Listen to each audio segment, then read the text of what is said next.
Magandang hapon po. Nandito po kami ngayon sa kalabasan. Ito po yung mga kalabasa. Ang gagawin po namin dito ay hukayan ng tagiliran ng kalabasa. Lalagyan po namin ng abono. Kasing kalabasa, ayan. Yung kalabasa na to nabansot. Dahil huli ng tinanim. Saka hindi na abunuhan. Ngayon ginagawa namin dito, inaabunuhan namin.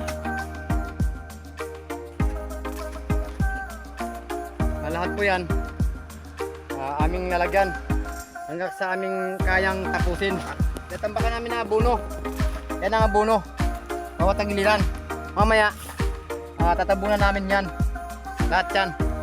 Unahin muna namin yung pag-aasarol sa mga puno, sa mga tagiliran nila. Sige po, pangsamantala mo ng tigil ang aking video kasi napakalawak dito.